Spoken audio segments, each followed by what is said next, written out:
which that was done is one thing, because people lose people all the time, but you know, the manner in which that was done is one, and the destruction that you find also. So these also have far-reaching impacts on people. And in a bid to address this, it's important to understand what the drivers are, and what the drivers are, particularly in our own environment, and understanding that would now help us in how we address. I want to quickly turn to Malam Tumsa. You run the Presidential Committee on the Northeast Initiative.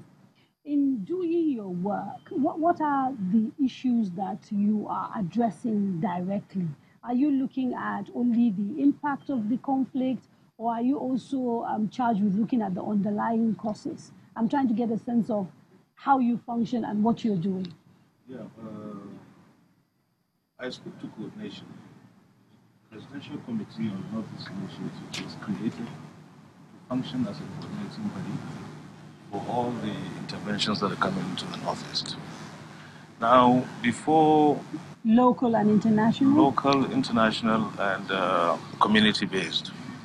Now, before the elections of 2015, there was multiplicity of interventions going on, all good-natured, however, they were not coordinated. So, for instance, you will find NGOs, government bodies, all intervening in one locality within one local government, while other areas are not served appropriately.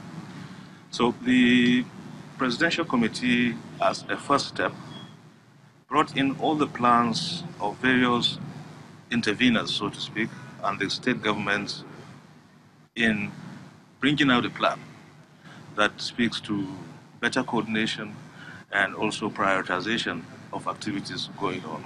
This is what we call the Buhari Plan, and that is what is guiding the intervention and work of the PCNI. Are you essentially policing donors and civil society, and also the work of people like Dr. Masha? No, we work in conjunction with Dr. Masha, the military, and everybody that has the business of intervening in the Northeast. Now, there are so many moving parts in such a conflict and the after effects of this sort of conflict. What we need to realize is that before now, the Northeast itself, and Borno included, of course, has had very low indices for human development. So we are now trying to build back better from the destruction that has happened. It's not going to happen over a very short period of time, but we look forward to participation by everybody. Let me bring in Diet here. So every time we sit down and talk about the Northeast, people tell you that if you look at the UN Index for Human Development, the Northeast is at the bottom. I mean, this is globally, alongside, I think, places in Chad and parts of, I think, Niger. And so people talk to you about these human indices that basically show ingrained poverty. And it's been said again and again that in order to sort of take care of this conflict, you cannot allow that sort of standard of living to continue. In your work, how easy is it to tackle these issues during an ongoing conflict? Because this conflict is not over.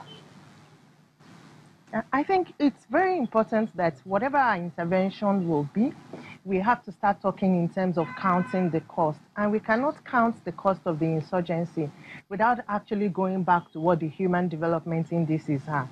Previously, even you have the literacy rate for women at oscillating between 88% and 92% here in the Northeast. Now, when you place it on value and you look at it, 9 years of insurgency, like 6 years of people completely out of school. What will that be if we have to put it by metrics? So, but what does it mean? Because, you know, we see what it means. Developmental organizations and civil organizations talk numbers. And sometimes a lot of these things go over people's heads because, okay, so why does it matter if a child is out of school or if a woman gets married at the age of 13 or 9? How is that connected to Boko Haram? it's connected, and I think it's a bigger problem because one of the one of the underlying factors is inequality that brought us to where we are today in terms of the insurgency. In reality, what it means is that somebody who is in the Southwest and having access to education compared to somebody who is in the Northeast are not at par at all. So it means a child who is in Lagos attending school is like 70% compared to somebody who is in 5-10%. Now, when we talk even in terms of peaceful coexistence as a nation, how does that place us? Just even regional dimension. From a regional point of view, it creates more challenges.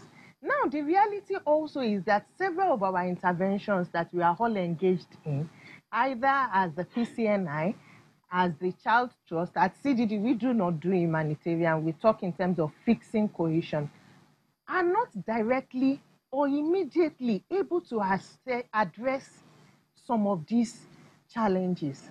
When we talk in terms of statistics, the first question we should even ask is, how many children are out of school? And how many have we been able to return to school? Then counting the cost, how many years do we need to redress this? If you ask me, I would say maybe like 50 years. Okay, I'm going to have to stop you quickly because I have to take a break. Don't go away.